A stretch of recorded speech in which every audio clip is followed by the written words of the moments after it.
আমাদের নবী রাহমাতুল লিল আলামিন নবী মুহাম্মদুর রাসূলুল্লাহ সাল্লাল্লাহু আলাইহি ওয়াসাল্লাম সর্বপ্রথম পাহাড়ের উপরে দাঁড়াইয়া সমস্ত মক্কাবাসীকে ডাকতেছে, মক্কাবাসী, এ কুরাইশের দলেরা, কে কোথায় আছো শুনে যাও। সমস্ত মানুষ যেই সময় একত্রিত হইল, একত্রিত হওয়ার পরে রাহমাতুল লিল আলামিন ডাক দিয়ে বলতেছে, ইয়া আইয়ুহান নাস কুলু লা ইলাহা ইল্লাল্লাহ তুফলিহুন। যদি তোমরা বলো লা ইলাহা ইল্লাল্লাহ, আল্লাহ ছাড়া কোনো মাবুদ নাই, ওয়া আশহাদু আন্না মুহাম্মাদার রাসূলুল্লাহ, আমি মুহাম্মদ সাল্লাল্লাহু আলাইহি ওয়াসাল্লাম আল্লাহ তাআলার রাসূল, ওই কথা যদি তোমরা দিলে মানে বিশ্বাস করো, তাহলে তোমরা সকল কাম হয়ে যাইবা। এমনি নবীজির রক্ত দিগর চাচা, একেবারে আপন চাচা, সর্বপ্রথম পাথর হাতের মধ্যে নিয়া নবীজির দিকে লক্ষ্য কইরা বলতেছে, তাব্বাল্লাকা আলি হাযা জামাআতানা ইয়া মুহাম্মদ, ও মুহাম্মদ, তুমি কি এই জন্যই আমাদেরকে আহ্বান করেছো, আমাদেরকে ডেকেছো? রাহমাতুল লিল আলামিন অনেক কষ্ট পায়, যার জবাব স্বয়ং আল্লাহ তাআলা দিয়ে দিয়েছেন, তাব্বাত ইয়াদা আবি লাহাব, ও আমার হাবিব, আপনি ধ্বংস না, বরংস আপনাকে যে গালি দিছে সে ধ্বংস। রাহমাতুল লিল আলামিনের কোনো কষ্ট রব্বে কারীম সহ্য করতে পারে নাই। তারা মক্কার কাফেররা তাদের যত ষড়যন্ত্র রাস্তা ছিল, সমস্ত রাস্তাগুলা দিয়ে রাহমাতুল লিল আলামিনকে কষ্ট দিতেছে। এমন কি যেই সময় হজের সময় হয়ে গেল, মুশরিক যেই সময় ছিল মানুষগুলা, ওই সময় তারা কানায়ে কাবা তওয়াফ করত। মক্কার মুশরিকরা কানায়ে কাবা তওয়াফ করত। এমন কি দুনিয়ার ভিন্ন জায়গা থেকেও মানুষগুলা খানায়ে কাবা তওয়াফ করার জন্য আসতো। রাহমাতুল লিল আলামিন চিন্তা করতেছে, সুবর্ণ সুযোগ যাইতেছে, খানায়ে কাবা তওয়াফের জন্য দেশের ভিন্ন প্রান্ত থেকে, দুনিয়ার ভিন্ন প্রান্ত থেকে, ভিন্ন দেশ থেকে মানুষগুলা আসবে খানায়ে কাবা তওয়াফ করার জন্য। ওই সুযোগে আমি মানুষদেরকে দিনের দাওয়াত দিব, কালামে পাকের তেলাওয়াত শুনাইব।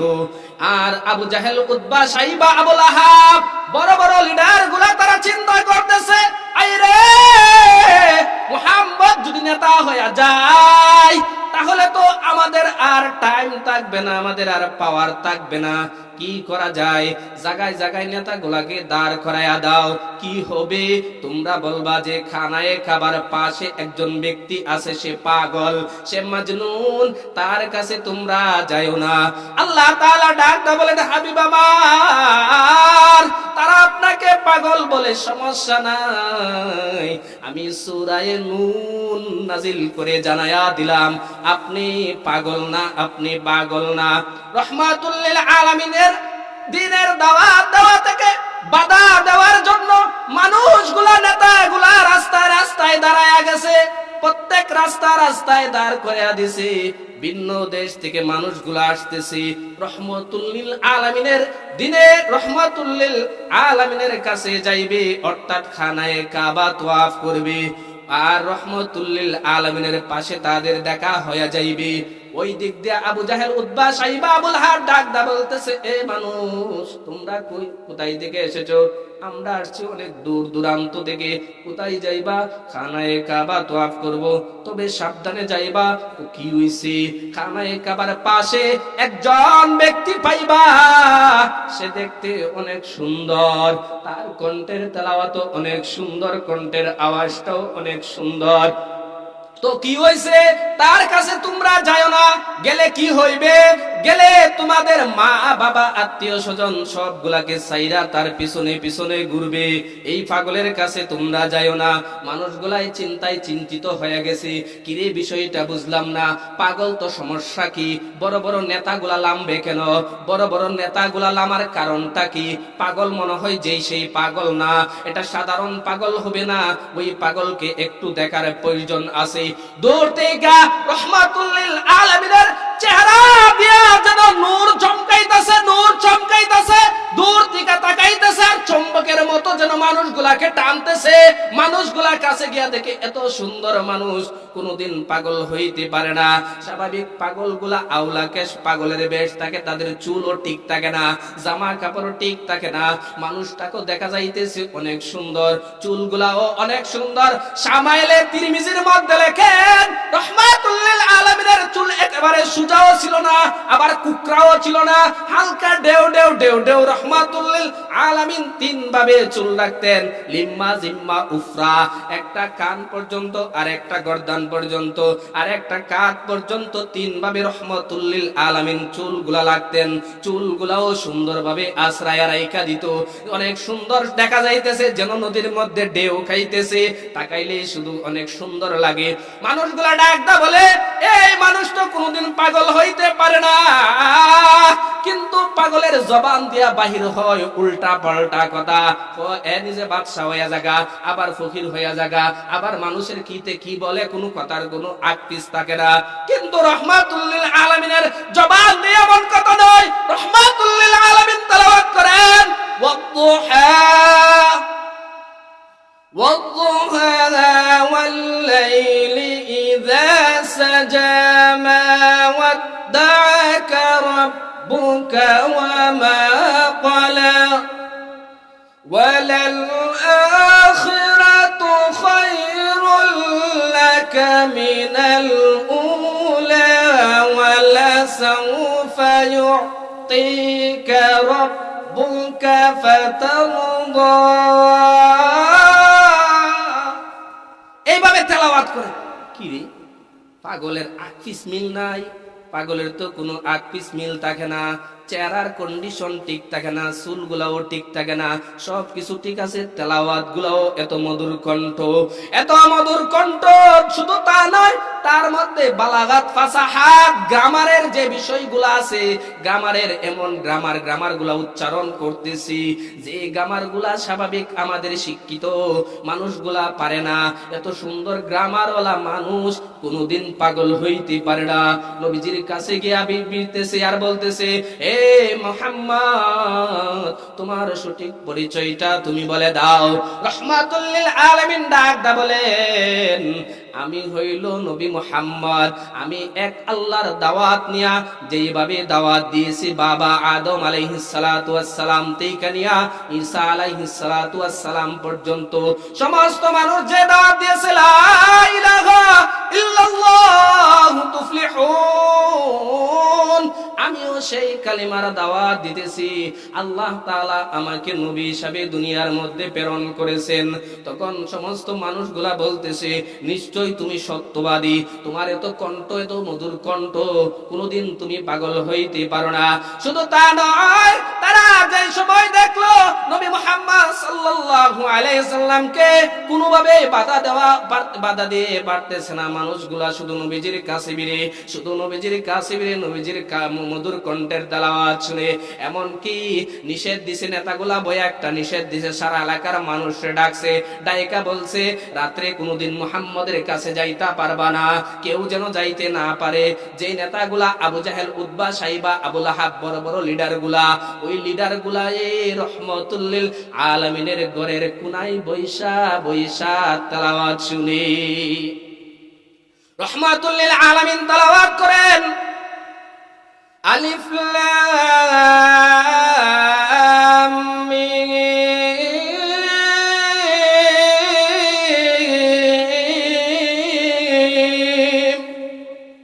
এইভাবে তেলাওয়াত করে তারা একটার একটা খান দেয়া দেখালি শুনে।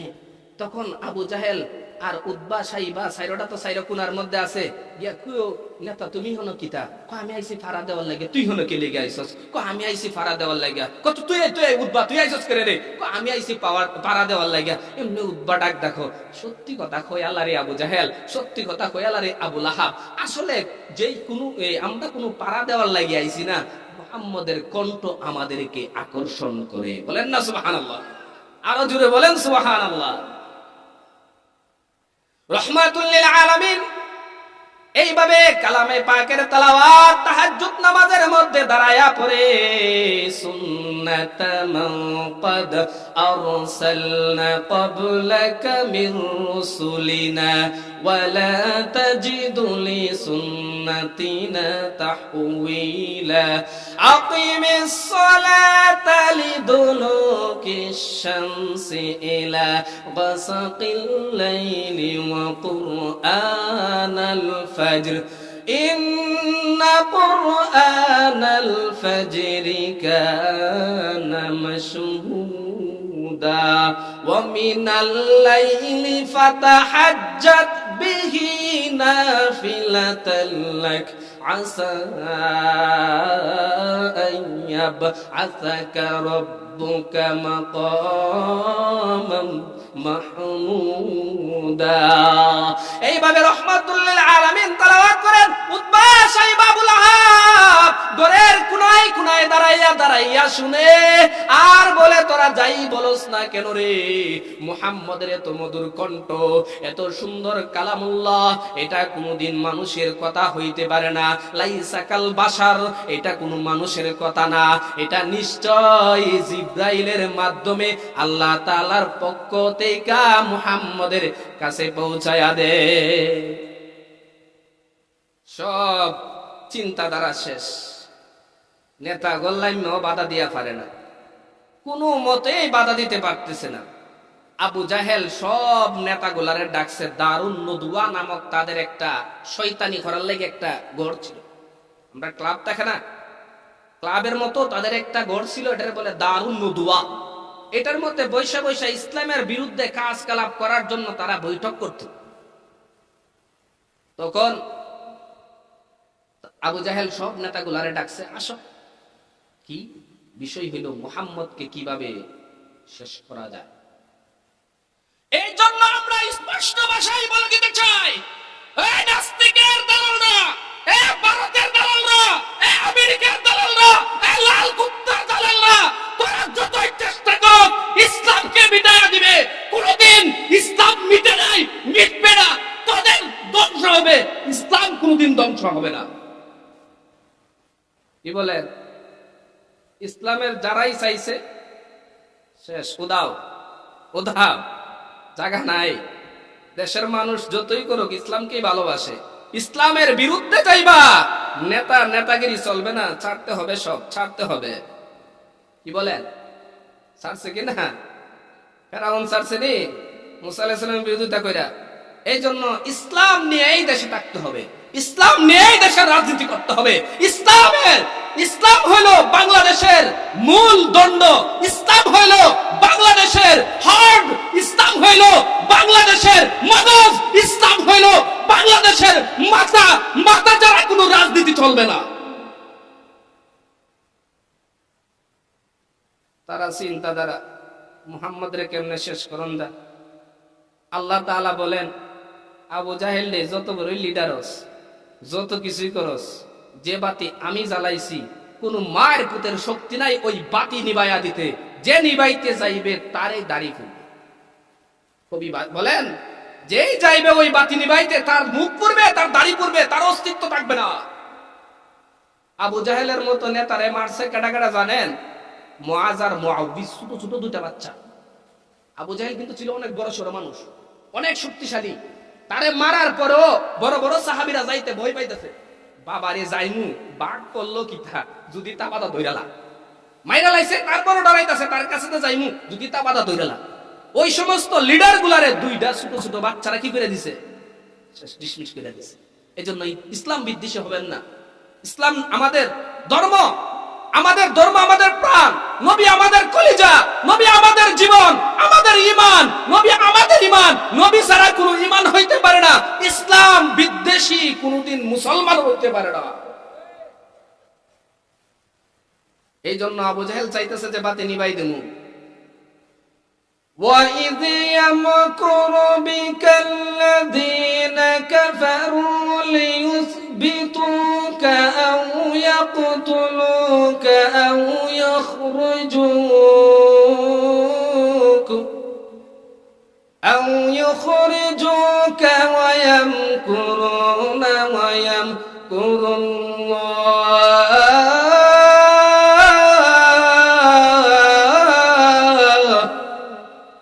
والله خير الماكرين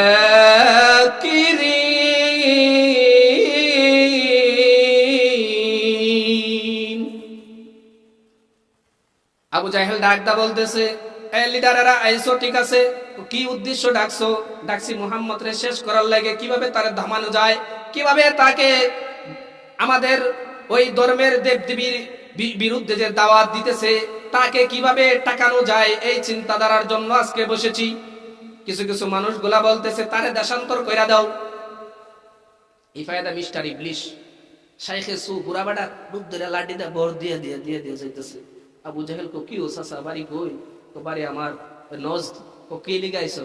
মাথা চাইতাছি উনতাছি, তোমরা বলে মুহাম্মদের বিরুদ্ধে কি করতেছো, যদি তোমরা অনুমতি দাও আমি তোমাদের কাছে বইতাম। চাই মুরব্বী চাইলে সবাই একটু চাচা একটু আসেন, বসেন, একটু মত দেন।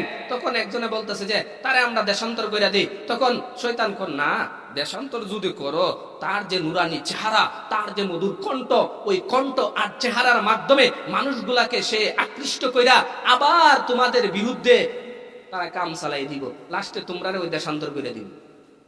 তাহলে কি করা যায়? বন্দি করে লাই, আও ইসবিতু, আরে বন্দি করে লাই। শয়তান কোন না, এটা আমার মতে ধরে না। কি রে, কিসের জন্য? তারে যদি বন্দি করো, তার যে অনুসারীরা আছে যে কোনো সময় তোমাদের উপর আক্রমণ কইরা তারে চিনাই নিয়ে যাবে। মিস্টার আবু জাহেল হে বলতেছে, তো নেতা মাথাটা একটু বড়, কইতেছে হত্যা করলাম। শয়তান কই, ঠিক আছে, তার কথাটাই কি আছে, ঠিক আছে, একটাই ঠিক, এটাই করবো। আবু জাহেল ডাক দেখো, এই মারবো তো ঠিক আছে, আর একটু কথা আছে। কি কথা? তারা যেই সে বংশের মানুষ নাই তো লক্ষ্মীপুরের একটা যে মাইরা লাইবা, পরে তোমরা ডাক্তার অস্তিত্ব ঠিক করে লইব। কুরাইশ বংশের তারা শক্তি প্রচুর, সারা বিশ্বের মধ্যে সবচেয়ে সম্ভ্রান্ত এবং সবচেয়ে দামি বংশ হইল কুরাইশ। তার সাথে উচ্চা চলা যাইতো না, যতই তারা বিরুদ্ধে থাকুক। বাতিজারে মাইরা লাইবা, বাইরে মাইরা লাইবা, এরা ছায়া থাকতো না, সোজা করে লাইব। কি করবা? প্রত্যেকটা গোত্র থেকে এই তোমাদের যে পুরা কাবার আশপাশে যতটা এই গোত্র আছে, প্রত্যেকটা গোত্র থেকে একটা একটা করে যুবক, 100 যুবক, 100 গোত্র থেকে তারা একসাথে মুহাম্মদের উপরে আক্রমণ করবে, মুহাম্মদরে শেষ করে দিবে। তাহলে তারা রিটার্ন আর কোনো প্রতিশোধ নিতে পারবে না। শয়তান কৌডই ঠিক আছে, তার কথাটাই ঠিক আছে, আবু জাহেলটি গ্রহণ করলাম। আর আল্লাহ তাআলা ও নবী করিম সাল্লাল্লাহু আলাইহি সাল্লামকে জানাই দিছে, ওই দিক দিয়ে মুহাম্মদ এই আবু জাহেলের সৈন্যবন্দরে কয়ে দিছে, তোরা আজকে রাত্রে গিয়ে কি করবে? মুহাম্মদের গড় গ্রাও করবে, করে তারে হত্যা করে নেবে। আল্লাহ তাআলা ও জিবরাইলের মাধ্যমে নবী করিম সাল্লাল্লাহু আলাইহি সাল্লামকে জানাই দিয়েছেন, وَإِذْ يَمْكُرُ بِكَ الَّذِينَ كَفَرُوا لِيُثْبِتُوكَ أَوْ يَقْتُلُوكَ أَوْ يُخْرِجُوكَ وَيَمْكُرُونَ وَيَمْكُرُ اللَّهُ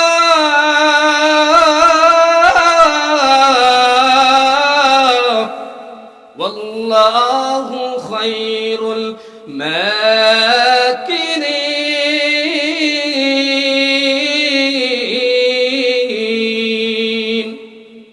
আল্লাহ তাআলা জানাইয়া দিতেছেন, হে আমার হাবিব, যেই সময় কাফেররা আপনার জন্য দারুণ দোয়ার মধ্যে বৈশা বৈশা চিন্তা ফিকির করতেছে আপনাকে হত্যা করে দেওয়ার জন্য, এমনকি রহমাতুল লিল আলামিনকে সমস্ত কাফেররা সারাটা ঘর গ্রাও করে ফেলছে যে রহমাতুল লিল আলামিনকে হত্যা করে দিবে।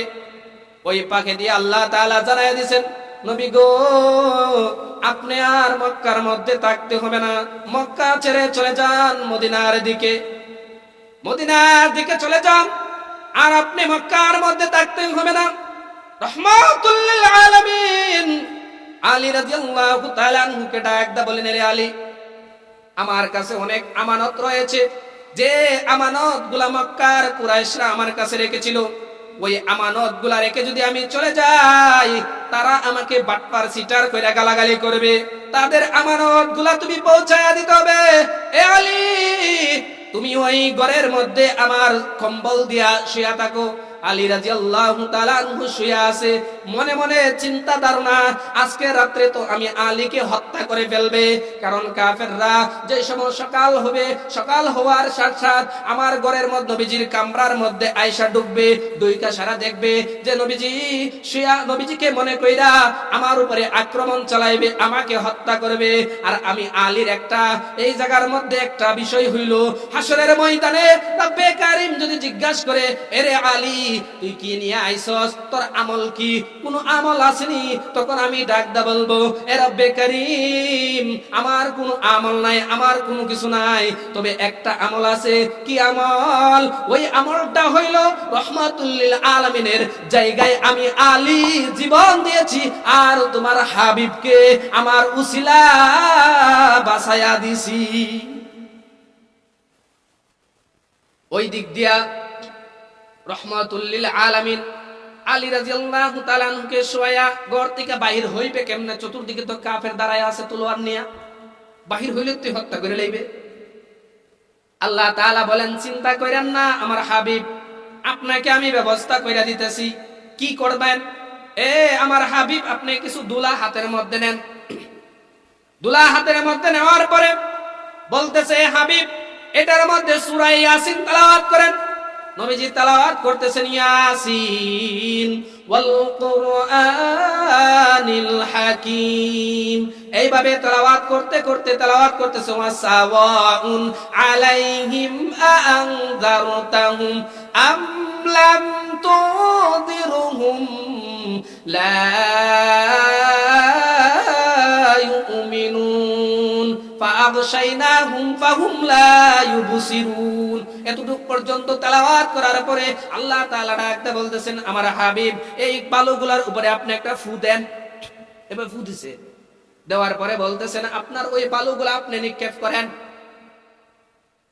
রহমাতুল লিল আলামিন বালুগুলা এইভাবে নিক্ষেপ করার সাথে সাথে সমস্ত কাফের গুলা চতুর্দিকে।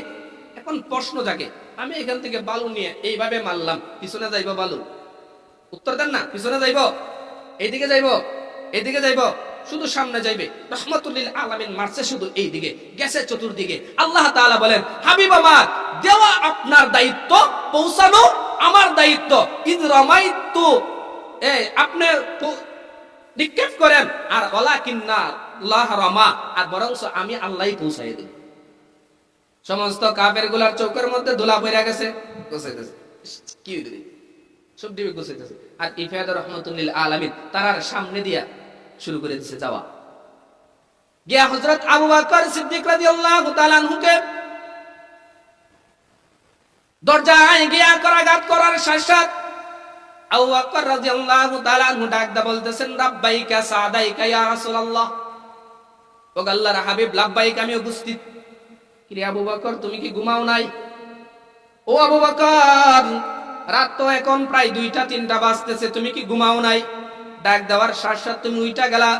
আবু বকর রাদিয়াল্লাহু তাআলা আনহু ডাক দা বলেন, ইয়া রাসূলুল্লাহ, ইয়া হাবিবাল্লাহ, ও আল্লাহর হাবিব, আমি সেই দিন থেকে ঘুমাই না যেই দিন আপনি বলেছিলেন, এরে আবু বকর, মদিনার হিজরতের সাথী হইবা তুমি।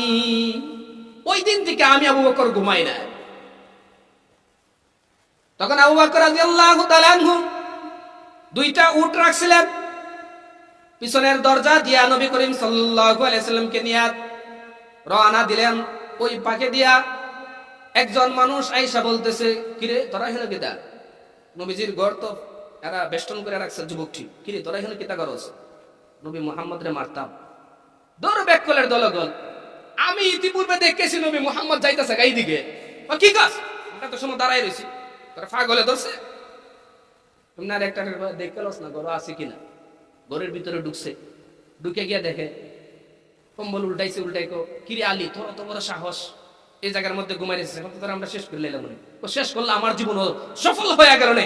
আমিও তো আল্লাহর কাছে বলতে পারতাম, আল্লাহ তোমার হাবিবের জায়গায় আমাকে মনে কইরা হত্যা করছে, তো আমার জীবন সফল হয়ে গেছে।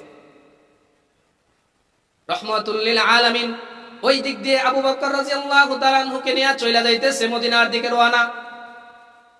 ওই দিক দিয়ে কাফেররা নবীজির পিছন ছুটছে, রাহমাতুল লিল আলামিন সামনে দিকে চলে। ওই দিক দিয়ে আবু বকর একবার সামনে যায়, আরেকবার ডাইনে যায়, আরেকবার বামে যায়, আরেকবার পিছনে যায়। আল্লাহর নবী সাল্লাল্লাহু আলাইহি সাল্লাম জিজ্ঞাসা করতেছে, রে আবু বকর, ও আবু বকর, আমার মনে চাইতেছে না খানায়ে কাবা ছেড়ে যাইতাম। এরে কাবা যদি কাফেররা এইভাবে আমাকে আক্রমণ না করত, আল্লাহ তাআলা যদি আমাকে আদেশ না করত, আমার জন্মভূমি চাইরা এরে খানায়ে কাবা তোকে চাইরা আমি কোন জায়গায় যাইতাম না। আবু বকরকে বলতেছে, রে আবু বকর, কেন তুমি আগে পিছনে ডাইনে বামে যাইতেছো? আবু বকর ডাক দে বলে, ইয়া রাসূলুল্লাহ, ইয়া হাবিবাল্লাহ, ও আল্লাহর হাবিব, আমার ভয় হইতেছে, আমার যেন মনে হইতেছে সামনে দিয়ে জানি কে আপনার উপরে আক্রমণ চালাইতেছে। ওই সময় আমি দৌড়িয়ে সামনে যাই, আবু বকরের বুকটা সামনে তৈয়ার করে দেই, কোন আঘাত যেন আমার নবীজির উপরে আসার আগে আমার আবু বকরের বুকটাকে যেন জারজার করে দেয়। ইয়া হাবিবাল্লাহ, ও আল্লাহর হাবিব, আবার যেই সময় মনে করি ডান দিক থেকে মনে হয় কাফেররা আপনার উপরে আক্রমণ করতেছে, আবার আমি ডান দিকে চলে যাই। যেই সময় মনে করি বাম দিক থেকে আপনার উপরে আক্রমণ করতেছে, তখন আমি বাম দিকে চলে যাই। যেই সময় ভাবি যে আপনাকে যে দিক দিয়ে আক্রমণ করে সেই দিকে আমি দৌড়াইয়া ছুটাছুটি করতেছি, এমনি গারে সুরের মধ্যে যে সময় চলে গেল, রাহমাতুল লিল আলামিন বলতেছে, আবু বকর, ওই গুহার মধ্যে আমরা আশ্রয় গ্রহণ করব, ওই গুহার ভিতরে ঢুকো। আবু বকর রাদিয়াল্লাহু তাআলা আনহু ডাক দিয়ে বলতেছে, ইয়া রাসূলুল্লাহ, ইয়া হাবিবাল্লাহ, ও আল্লাহর হাবিব, আমি আগে গর্তের ভিতরে ঢুকি। কেন রে আবু বকর, কারণ কি? ইয়া রাসূলুল্লাহ, ওই গর্তের ভিতরে কোন বিষাক্ত জিনিস থাকতে পারে, কোন পোকামাকড় থাকতে পারে, যেই পোকামাকড়গুলা আপনাকে কষ্ট দিবে। আগে আমি গর্তটাকে পরিষ্কার করে তারপরে আপনি ঢুকবেন। আবু বকর রাদিয়াল্লাহু তাআলা আনহু গর্তের ভিতরে ঢুইকা গর্তটাকে সুন্দরভাবে পরিষ্কার করলেন। গর্তের মধ্যে অনেক ছোট ছোট গর্ত ছিল, ওই গর্তগুলাকে আবু বকরের জামা সিরা সিরা সবগুলাকে বন্ধ করছে। আরো দুইটা গর্ত বাকি রয়েছে। এমনি রাহমাতুল লিল আলামিনকে ডাক দা বলতেছে, ইয়া রাসূলুল্লাহ, ইয়া হাবিবাল্লাহ, ও আল্লাহর হাবিব, আপনি গর্তের ভিতরে আগমন করেন, আসেন। আবু বকর বসে, বসার পরে রাহমাতুল লিল আলামিনকে বলতেছে, ও আল্লাহর হাবিব, আপনি অনেক পেরেশান, অনেক কষ্ট কইরা ওই জায়গা পর্যন্ত এসেছেন, আপনি একটু রেস্ট নেন, একটু ঘুমান, আমার উরতে আপনি ঘুমান। আর আবু বকর রাদিয়াল্লাহু তাআলা আনহু দুইটা গর্ত, এই যে গর্ত ছিল, ওই গর্তের মধ্যে ফা দিয়া নবীজির চেহারায় আনোয়ারের দিকে তাকায় রয়েছে। आशिकों से क्या मजा है, माशुकों से पूछियो, बाग गुल में क्या मजा है, बुलबुली से पूछियो। আশিকার মাশুকের মধ্যে কি, এটা মাশুক আশিক সারা বুঝবে না, প্রেমিক সারা প্রেমিকার অবস্থা বুঝবে না, প্রেমিক সারা বুঝতে পারবে না এটার মধ্যে যে কত মজা, কত স্বাদ। আবু বকর দোয়া করতেন আর বলতেন, আল্লাহ, আমার নবীকে এমন ভাবে দেখাইবা যে এই জায়গার মধ্যে অন্য কোনো মানুষ যেন না দেখে, কারণ আমার হিংসা লাগে। একটা মানুষকে অথবা একটা মহিলাকে আপনি জান প্রাণ দিয়ে ভালোবাসেন, এই মানুষটা চাইবো কি যে অন্য একটা মানুষ তারা দেখুক? চায় না। সাবধান, তার দিকে কেউ চোখ তুলা তাকাইবা, চোখটা তুলালাম। আমার স্ত্রীর দিকে অন্য বেড়া চাইবা, চোখটা তুলালাম, গর্দান উড়াই ফেলাই দিন। নবীজিকে তারা তো নিজের জানের চেয়ে বেশি মহব্বত করতো, বেশি ভালোবাসতো। আবু বকর বলতো, আমার নবীর দিকে যে সময় আমি তাকাই, অন্য কোন সাহাবী তাকাইলে আমার কষ্ট লাগে, আমার নবীর দিকে আমি তাকাইতাম, আর যেন কেউ না তাকায়। এত মহব্বত নবীর প্রতি। ডাক দা বলতেছে, ইয়া রাসূলুল্লাহ, ইয়া হাবিবাল্লাহ, ও আল্লাহর হাবিব, আমি চাই আপনার চেহারার দিক দিয়ে শুধুমাত্র আমি তাকাইব, আর যেন কোনো মানুষ না তাকায়। সেই দোয়া আল্লাহ তাআলা কবুল কইরা নিছেন গারে সুরের মধ্যে যাওয়ার পরে। রাহমাতুল লিল আলামিনকে বলতেছে, ইয়া রাসূলুল্লাহ, ইয়া হাবিবাল্লাহ, ও ওগো আল্লাহর হাবিব, আপনি রেস্ট নেন, আমার কুরাতের মধ্যে ঘুমান, আর আপনার নুরানি চেহারাটার দিকে তাকাইয়া তাকাইয়া আমি সারাটা সময় কাটাইয়া দিন। ওই পাকে দিয়া কাফের গুলা ওই গর্তের কাছে চলে আইছে, যেন তাদের পা গুলা দেখা যাইতেছে। আবু বকর ডাক দা বলতেছে, ইয়া রাসূলুল্লাহ, ইয়া হাবিবাল্লাহ, ও আল্লাহর হাবিব, মনে হয় কাফের গুলা আপনাকে দেইখা ফেলবে, আমাকে দেইখা ফেলবে, মনে হয় আপনাকে শেষ কইরা দিবে। ইয়া রাসূলুল্লাহ, আমার তো আর সহ্য হইতেছে না। আল্লাহ তাআলা কোরআনের আয়াত নাযিল কইরা সান্ত্বনা দিতেছেন, লা তাহজান ইন্নাল্লাহা মা'ানা। রাহমাতুল লিল আলামিন বলতেছে, ইয ইয়াকুলু লি সাহিবিহি, যখন তার সাহিব তার বন্ধুকে বলল, অর্থাৎ আবু বকরকে বলতেছে, লা তাহজান ইন্নাল্লাহা মা'ানা, এরে আবু বকর, চিন্তার কোনো কারণ নাই। তুমি কি মনে মনে ভাবতেছো আমরা একলা একলা আছি? আমরা দুইজনই না, আমাদের সাথে আল্লাহ আছে। আল্লাহ আছে যার, সবই আছে তার। পালাকুল মাওলা ওয়ালাহুল কুল। আল্লাহ যদি তোমার হয়ে যায়, আমার হয়ে যায়, সব কিছু তোমার বিরুদ্ধে গেলেও সমস্যা নাই, কোনো কিছু তোমাকে শেষ করতে পারবে না। রহমাতুল লিল আলামিন আবু বকরকে সান্ত্বনা দিতেছে। এমন কি কিতাবের মধ্যে লেখা হয়, তারা গর্তের দিকে তাকানোর কোনো প্রয়োজন ছিল না, শুধুমাত্র তারা যদি তাদের পায়ের দিকে তাকাইতো, তাহলেই তারা নবীকে এবং আবু বকরকে দেখতে পাইতো। আল্লাহ তাআলা এমন একটা সিস্টেম করে দিয়েছেন, মাকড়ের জাল দিয়া ওই মুখটাকে ভরপুর কইরা দিছে। একটা কাফের আরেকটা কাফেরকে বলতেছে, যদি ওই গর্তের মধ্যে মুহাম্মদ এবং আবু বকর যদি ঢুকতো, তাহলে তো ওই যে জালগুলা দেখা যাইতেছে, জালগুলা ছিদ্র হয়ে যাইতো। যেহেতু জালগুলা ছিদ্র নাই, বোঝা যাচ্ছে এই গর্তের মধ্যে আবু বকর আর নবী মুহাম্মদ নাই, চলো আমরা চলে যাই। রহমাতুল লিল আলামিন এইভাবে দিনের দাওয়াত দেওয়ার জন্য মক্কা ছাইরা মদিনার দিকে যায়, মদিনার দিকে রওনা করেছে, আবু বকরকে নিয়ে যাইতেছে। এই দিক দিয়া আবু জাহেল মক্কার মধ্যে ঘোষণা কইরা দিছে, এই মক্কার কাফেররা, এই মক্কাবাসীরা, যদি তোমরা যেই পারবা মুহাম্মদকে জীবিত অথবা মৃত, জীবিত অথবা মৃত যেই ভাবেই পারো, যদি মুহাম্মদকে আমাদের কাছে আইনা দিতে পারো, তাহলে 100 লাল উট, 100 লাল উট তোমাদেরকে পুরস্কৃত করা হবে। পাগল, তারে দৈরানো কোনো ব্যাপার নেই। যে সময় আফগানিস্তান উসামা বিন লাদেন, এটা অনেক আগের ঘটনা, এটা আপনারা বলতে পারবেন, আমরা তো সময় ছোট। উসামা বিন লাদেন যে সময় আমেরিকার বিরুদ্ধে লাগছিল, আমেরিকার বুশ, এই যে বুশ একসময় প্রেসিডেন্ট ছিল সে আমেরিকা, ওই লাল কুত্তা আমেরিকার বুশ বলছিল, যদি তোমরা উসামা বিন লাদেনের মাথা আমাদের কাছে আইনা দিতে পারো, তাহলে তোমাদেরকে এত এত হাজার ডলার তোমাদেরকে পুরস্কার দেওয়া হবে। এমনকি উসামা বিন লাদেনকে ধরার জন্য আমেরিকার বুশে 24 ঘন্টার আলটিমেটাম, যে মোল্লা যাইবে কই, মোল্লার দৌড় মসজিদ পর্যন্ত আর যাইবে কত দূর, 24 ঘন্টার ভিতরে আমরা যেভাবে পারি উসামা বিন লাদেনকে আমরা ধরে দিব। আল্লাহ তাআলা দেখায়া দিবেন, তোরা উসামা বিন লাদেনকে ধরবে, তার 5 দিন লাগালো পাইবে না। 24 ঘন্টা নয়, 24 দিন নয়, 24 মাস চলে গেছে, উসামা বিন লাদেনের কোনো ভাবতা নাই। রহমাতুল লিল আলামিন ডাকদা বলতেছে, আবু বকর, চিন্তার কোনো কারণ নাই, চিন্তার কোনো কারণ নাই, চিন্তা করতে হবে না, আমরা ব্যবস্থা কইরা দিই, আল্লাহ তাআলা আমাদেরকে ব্যবস্থা কইরা দিবে। ওই দিক দিয়ে আবু জাহেল ঘোষণা করেছে যে মুহাম্মদকে দইরা দিতে পারবে 100 উট তাদেরকে পুরস্কার দেওয়া হবে। সুরাকা নামক এক কাফের লাশ পর্যায়ে মুসলমান হয়ে যায়। সুরাকা ওই খবর শোনার পরে চুপি চাপি কাউকে কোনো কিছু বলে নাই, না বইলা দ্রুতগামী ঘোড়া নিয়া, অস্ত্রে শস্ত্রে তীর গুলা নিয়া রহমাতুল লিল আলামিনের পিছে দৌড় শুরু করে দিয়েছে।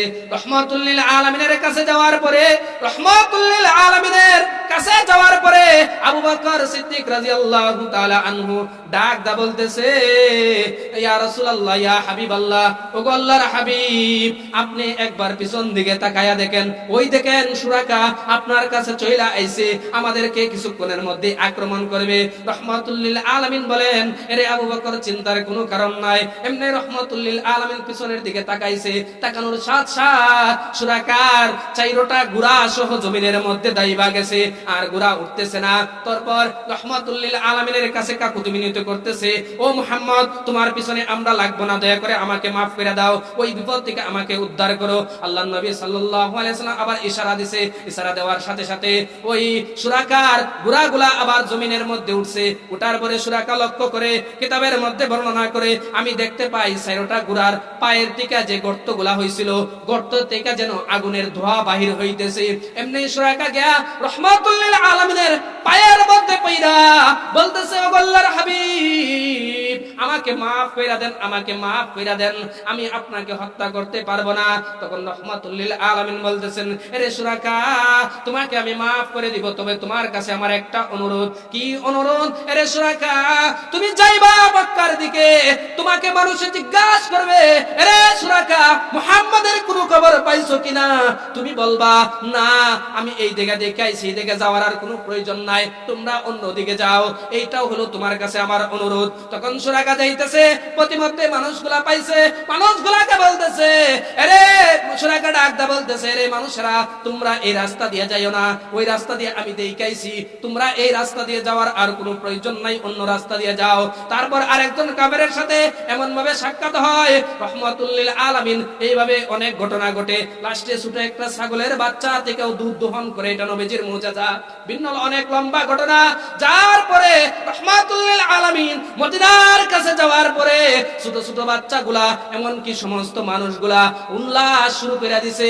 মানুষগুলা, ছোট ছোট বাচ্চাগুলা কবিতা শুরু করে দিছে, গজল গাওয়া শুরু করে দিছে। তলাআল বাদরু আলাইনা, তলাআল বাদরু আলাইনা মিন সানিয়াতিল বিদাই, ওয়াজাবাস শুকরু আলাইনা মাদাহা লিল্লাহি দাঈ। এইভাবে গজল শুরু করে দিছে। রাহমাতুল লিল আলামিনকে তারা একবারে সযত্নে রাহমাতুল লিল আলামিনকে বরণ করে দিছে, বরণ করে নিছে এবং স্লোগান দেওয়া শুরু করে দিছে, আহলান সাহলান, হে অতিথি মেহমান, আসেন, ওয়েলকাম, আপনাকে স্বাগতম, আপনি আসেন। এমনকি সমস্ত সাহাবীরা রাহমাতুল লিল আলামিনের উটের লাগাম ধইরা টানাটানি শুরু করে দিছে, কে নিবে কার বাড়িতে, কে নিবে কার বাড়িতে। এমনি রাহমাতুল লিল আলামিন ডাকদা বলতেছে, এরে আমার সাহাবীরা, তোমরা টানাটানি করার কোনো প্রয়োজন নাই, তোমাদের এই যে উটটা, এটা আল্লাহ তাআলার পক্ষ থেকে, এই উট যেই জায়গার থামার এই জায়গায় থামবে, এটা আল্লাহ তাআলার পক্ষ থেকেই ফয়সালা হবে, তোমাদের টানাটানির কোনো প্রয়োজন নাই। লাস্ট পর্যায়ে রাহমাতুল লিল আলামিনের নানার বাড়ি, বর্তমানে যে জায়গা নবীজির মদিনায়, সোনার মদিনায়, ওই জায়গার মধ্যে রাহমাতুল লিল আলামিন গিয়ে অবস্থান করছে। লম্বা ইতিহাস, ইনশাআল্লাহ অন্য সময় যদি সুযোগ পাই আলোচনা করব। আজকে আলোচনার উদ্দেশ্য হইল আপনাদেরকে কিছু জমায়া দেওয়ার, আর আমাদের দাওয়াতি মেহমান চলে আইছে। আজকের মাহফিলের বিশেষ আকর্ষণ হযরত মাওলানা মুফতি ওয়াসিম আল আবরার, ঢাকা, উনি চলে আইছে।